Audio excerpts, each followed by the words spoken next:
Out in the open, miles from shore, a wild bobcat fought to keep its chin above the icy water, its claws raking water that offered no grip.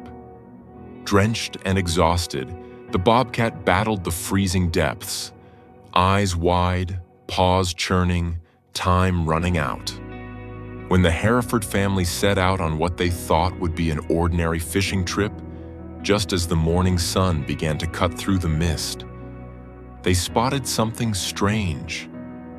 At first, they thought it was a log. But as they drifted closer, they realized their mistake. It was an exhausted, panicked bobcat miles from the nearest shore. How did a bobcat end up in open water? What happened next wasn't just a rescue. It was a story you have to see to believe. Before we start, hit the like button and make sure to subscribe if you haven't, and hit that notification bell so that you won't miss any new stories. The morning sun had barely crested the jagged peaks of the Rockies when the Hereford family eased their aluminum boat onto the cold, glassy waters of Flathead Lake. A thin mist clung to the lake like a ghostly scarf, casting an ethereal glow over the sprawling water. Pine trees stood like silent sentries guarding the shoreline, their reflections painted on the mirror surface. The family had chosen to start their fishing adventure early, partly to beat the crowds and partly because Bob Hereford insisted that fish only bite before the sun has a chance to fully wake up. He said it every time they went out, even though Brett, his adult son, suspected his father just liked an excuse to watch the sunrise. Bob cradled a steaming thermos of coffee between his weathered hands, savoring the warmth while casting a half-smile at the sleepy crew. His wife, Bobby, bundled in layers and sporting a wool cap that puffed up like a marshmallow, clutched a container of homemade muffins. Brett, in his late 20s with a tan line that betrayed a life spent outdoors, busied himself with organizing the tackle box, humming an old country tune. The boat bobbed gently as Brett untangled a mass of fishing line that seemed determined to remain in knots. Bob grumbled good-naturedly about the importance of proper equipment maintenance, to which Bobby responded by offering him a muffin, effectively silencing him with blueberry crumbs. The day promised fish stories, and none of them imagined how wild it would become. As they motored away from the dock, Bob regaled the family with a tale about the time he allegedly hooked a legendary trout the size of a small child. According to him, the fish had pulled so hard that it nearly dragged his boat clear across the lake until, as all big fish stories go, the line snapped, leaving him with only the ghost of the monster fish and a convenient excuse for why they had come home empty-handed. Brett rolled his eyes but smiled, having heard the story enough times to mouth the dramatic pauses. Bobby chimed in with playful skepticism, suggesting that the mythical fish might just be the same one Bob had described as stealing his lunch the last time they came out. Even the boat seemed to creak in amusement. Bob responded with a mock salute and promised to provide photographic evidence when he finally reeled it in. Their voices carried across the still water, mixing with the cries of distant loons and the faint hum of other boats revving up for a day of angling. The warmth of the banter cut through the crispness of the morning air. Hidden beneath the humor was a deep respect for the lake and its inhabitants. Both father and son knew these waters held secrets that only patience and luck could coax to the surface. In between jokes, Bob reminded Brett to keep an eye out for submerged logs, a tip that would prove to be more prophetic than he realized. The boat's motor droned at a comfortable pace, pushing them toward their favorite fishing spot near a rocky outcropping where trout liked to linger. Bobby poured coffee into tin mugs, and Brett adjusted their course, scanning the water for ripples that might betray the presence of fish. The conversation shifted to Brett's latest project at work, then to a neighbor's new puppy that apparently had a taste for garden hoses, and then to the proper way to season cast-iron skillets. It was typical Hereford chatter, meandering, punctuated with laughter and spiced with the occasional pun. Bob sighed theatrically about how the lake used to be less crowded, then pointed at an empty expanse of water as if to prove his point. Bobby teased him about his selective memory, noting that he once got lost on this very lake because he refused to ask for directions from a teenager in a jet ski. Brett snorted and nearly spilled his coffee. Time seemed elastic. Minutes stretched and contracted with the sway of the boat. The peaceful monotony of the morning made what happened next feel even more surreal. A dark shape appeared far ahead on the water's surface, bobbing irregularly like a piece of driftwood caught in an unseen current. Bob squinted, then shielded his eyes with his hand. "Log ahead," he declared with the authority of someone who misidentified weather balloons as UFOs. Brett steered slightly to avoid it, but as they drew closer, the shape moved against the current, sending ripples of surprise through the boat. At first, none of them could quite process what they were seeing. The lump that Bob had dismissed as a log suddenly sprouted what looked unmistakably like ears. Pointed, tufted ears. The Hereford's initial confusion turned to disbelief and then to alarm as the creature's head lifted slightly before slipping back beneath the surface. Brett instinctively cut the motor, and the boat coasted silently closer. The trio leaned over the side, eyes wide and breath held. Floating in the frigid expanse was a bobcat, its mottled fur plastered to its slender body, paws working furiously to stay above water. In general, cats have a reputation for disliking baths, and this one clearly had not chosen to go for a swim. Its eyes flicked toward the approaching boat, wild and exhausted, pupils dilated with fear. For a moment, there was only the sound of water lapping against aluminum and the distant call of gulls. Bob was the first to break the spell. "Well, that's the strangest rainbow trout I've ever seen," he murmured. Bobby elbowed him, but even she couldn't stifle a nervous laugh. Brett's mind raced. They were miles from shore, and here was a predator built for stalking through underbrush fighting to keep its head above water. A quick calculation told him that the animal wouldn't last much longer on its own. The lake may have been calm, but the chill and distance spelled doom for a creature whose swimming technique could generously be described as panicked dog paddle. Leaving it to its fate was not an option. Rescuing a wild bobcat was not on anyone's list of things to do that day, and yet the Herefords found themselves searching for a plan. Thoughts of claws and teeth flashed through Brett's head like caution signs in a cartoon. Bob, who had once prided himself on being resourceful enough to change a boat propeller with nothing but chewing gum and a screwdriver, scanned their gear for something that could double as a lifeline. The fishing net lay across the middle seat, its mesh wide enough to scoop up fish but strong enough, he hoped, to lift a heavier animal. Bobby, always the voice of practicality, reminded them that wild animals, especially cornered ones, could lash out. Brett nodded, though his eyes never left the struggling bobcat. Fear and empathy tangled in his stomach. The animal's ears were now slicked back against its head, and its movements had slowed. Humor helped break the tension. Bob quipped that they were about to catch the rare and elusive Flathead Lake catfish, earning himself another elbow.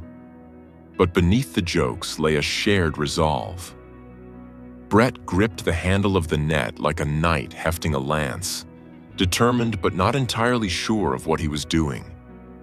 As they drew alongside the bobcat, Bob eased the boat so gently that barely a ripple disturbed the creature. It still tried to paddle away, but exhaustion had turned its limbs to lead. Its chin dipped dangerously low in the water. Brett held his breath and plunged the net underneath the animal in one smooth motion, praying the mesh wouldn't tear under the weight of panic. The moment the bobcat felt the net beneath it, its instincts flared. Claws shot out, gripping the nylon threads, its hind legs scrabbling for purchase. Water cascaded off its body as Brett hoisted the net upward with all the strength he could muster. For a split second, the Bobcat hung suspended between lake and boat like some mythical creature rising from a watery underworld. Then gravity took hold, and it dropped onto the deck in a sodden heap, tangled in the net and coughing up lake water. The Herefords all took an involuntary step back. The cabin suddenly seemed much smaller now that it contained an animal that, under different circumstances, might have viewed them as the main course. The Bobcat looked diminutive compared to the legends of mountain lions and wolves that circulated through Montana taverns. But its compact muscles, gleaming eyes, and needle-sharp claws commanded respect. Bobby whispered an expletive she would later deny. Brett kept a firm grip on the net, ready to wrestle if the animal decided to charge. Bob, perhaps attempting to lighten the mood, declared, "And this, folks, is why you never leave home without the net." The Bobcat, apparently unimpressed by the joke, shook itself violently like a dog after a bath, showering its rescuers with icy droplets. It hissed weakly, more from residual fear than aggression, then collapsed, sides heaving. Even in its state of exhaustion, the creature exuded a wild dignity. Its whiskers quivered and its ears flicked at every sound. It was alive for the moment, because 3 humans with a boat and a net had decided to intervene. Minutes ticked by with the kind of slowness that only appears when an unpredictable animal is sitting at one's feet. Steam rose from the Bobcat's fur as the sun climbed higher, warming the chill off the lake. Bob rummaged around the cooler and pulled out a spare towel that had been reserved for fish slime. He considered tossing it over the animal like a matador's cape, but thought better of it. Bobby suggested they cover the Bobcat's eyes to reduce its stress. Brett nodded, draping the towel over the animal's head with the caution of someone defusing a bomb. Miraculously, the Bobcat allowed the fabric to settle, perhaps too tired to protest. Under the makeshift hood, it continued to pant, drawing in precious air. Each labored breath served as a reminder of how close it had been to drowning. Bob whispered soothing words that seemed more for his benefit than the animal's.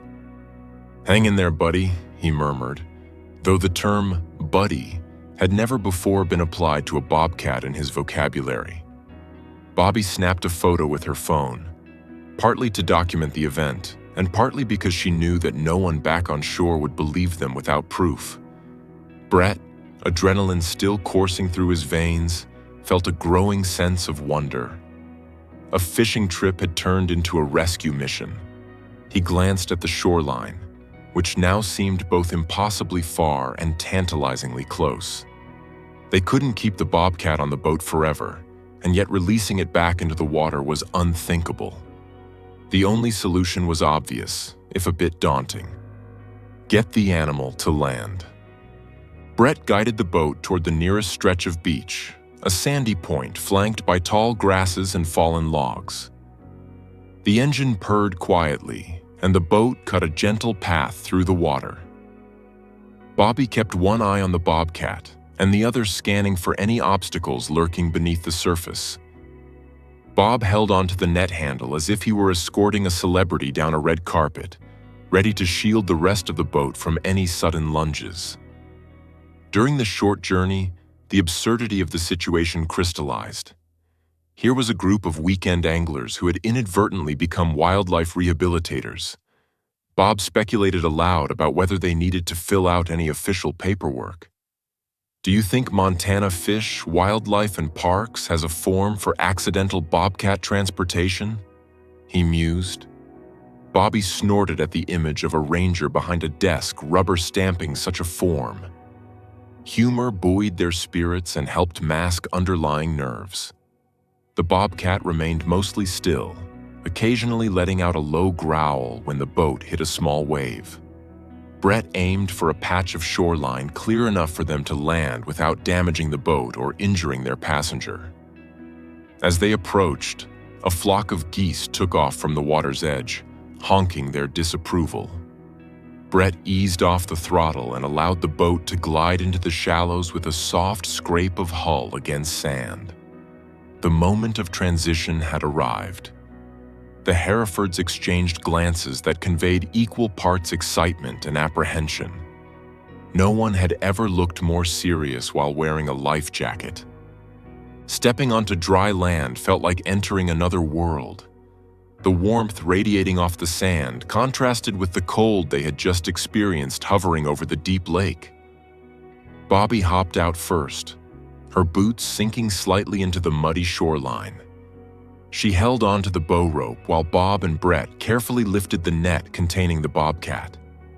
The animal tensed, sensing the change, and let out a rasping cry that echoed through the trees. Bob whispered another reassurance, his tone more pleading than confident. They maneuvered together, lowering the net onto the sand and stepping back as soon as the bobcat's paws touched earth. For a heartbeat, it remained still, as if unsure whether the ground was a mirage.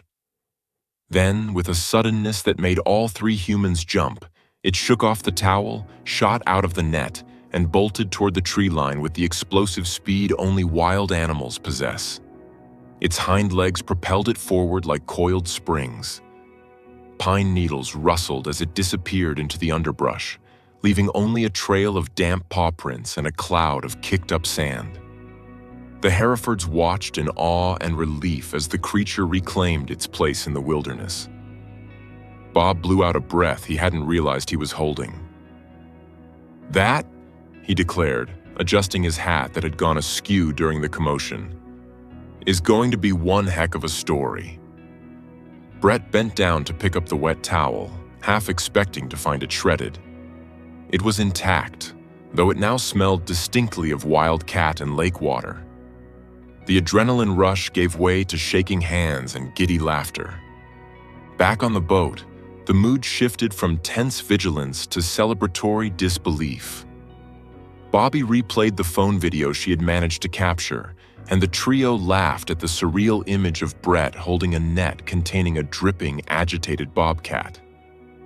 Bob insisted on describing the rescue using fishing jargon. "We caught and released a real live bobcat," he said, enunciating each word as if savoring them. "Catch of the day," Brett agreed, shaking his head at the absurdity.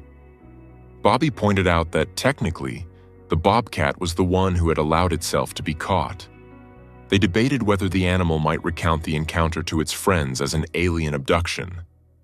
"There I was, minding my own business, swimming across the lake for reasons that totally make sense to me, when a giant net scooped me up and then humans put a hat over my eyes," Bobby narrated in a deep, dramatic voice, impersonating the bobcat.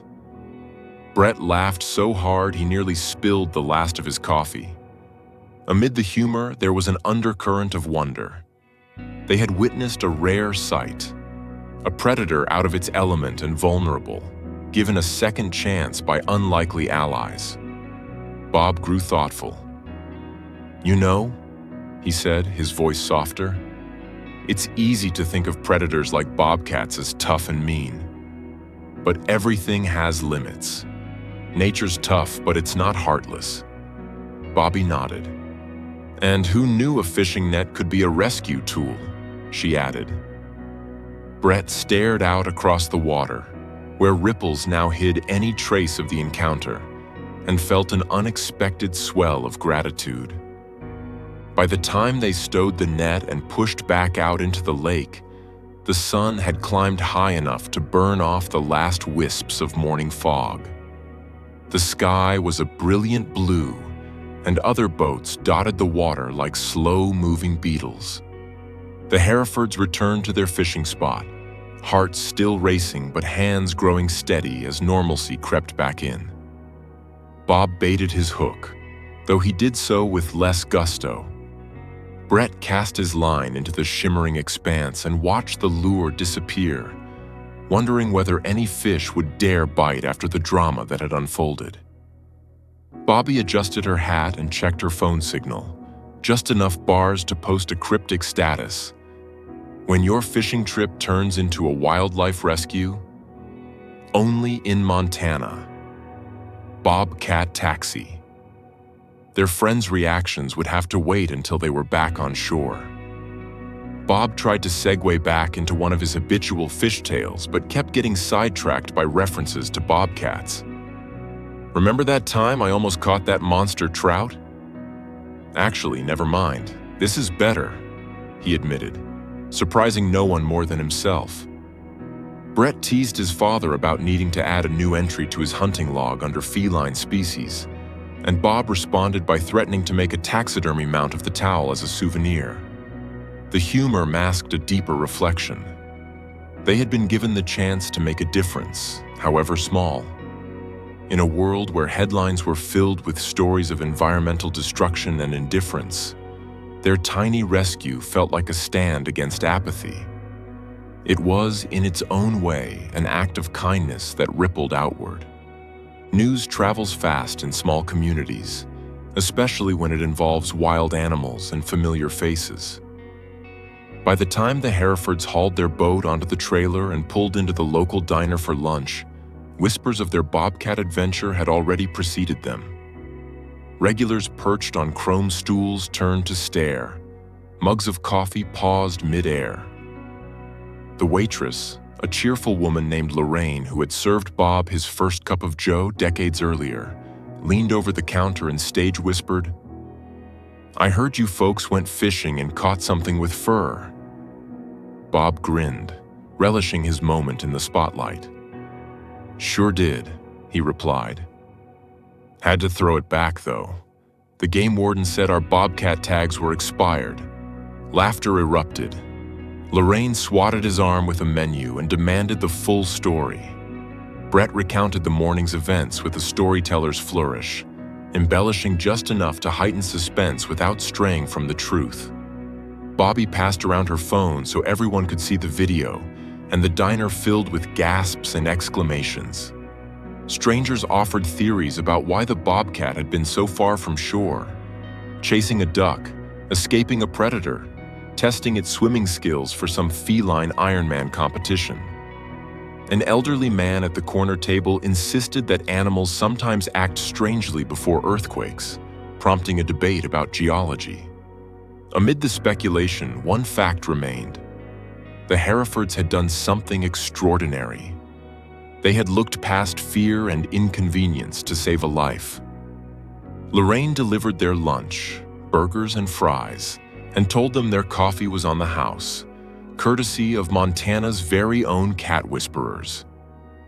Over the following weeks, the tale of the bobcat rescue took on a life of its own, morphing and evolving with each retelling. It showed up in the local newspaper under the headline, "Family Net's Unexpected Catch," accompanied by a photo of Brett holding the dripping bobcat like a heroic fisherman. It was mentioned at the town council meeting, prompting a brief discussion about whether there should be signage advising bobcats to avoid deep water.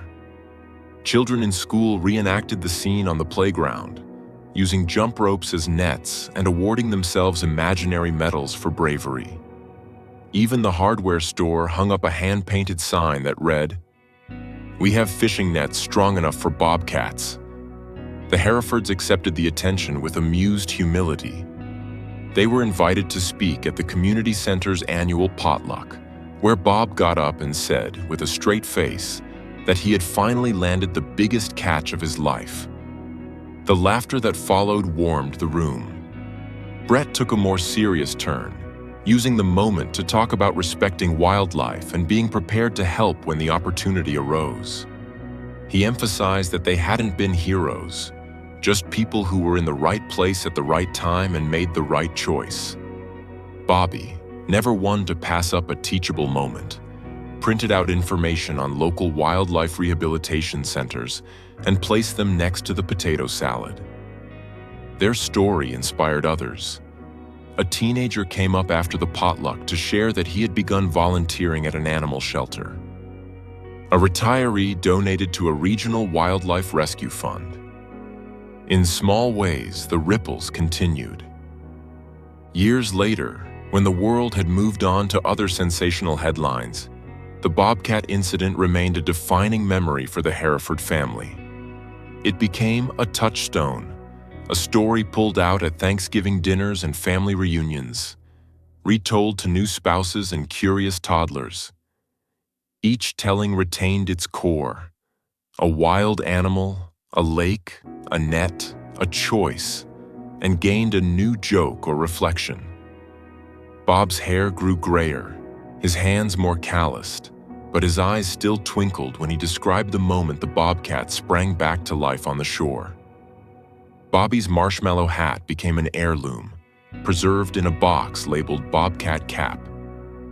Brett, who now took his own kids fishing, would point to the middle of Flathead Lake and say, "That's where your grandpa and I caught the most important thing ever." And it wasn't a fish. The children would gasp and beg for the story, listening wide-eyed as their father narrated, occasionally embellishing the Bobcat's size to mythical proportions, like father, like son. Beyond the humor and family lore, the experience instilled a lasting sense of responsibility. It served as a reminder that humans share this planet with creatures whose lives often go unnoticed until they intersect with ours. The Herefords continued to fish, to tell stories, and to laugh, but they also carried in their hearts the knowledge that compassion can turn an ordinary day into an extraordinary one. And somewhere in the dense forests of Montana, perhaps an aging bobcat occasionally paused by the lake, gazed across the water, and, if bobcats could laugh, smiled at the memory of an unexpected ride in a fisherman's boat.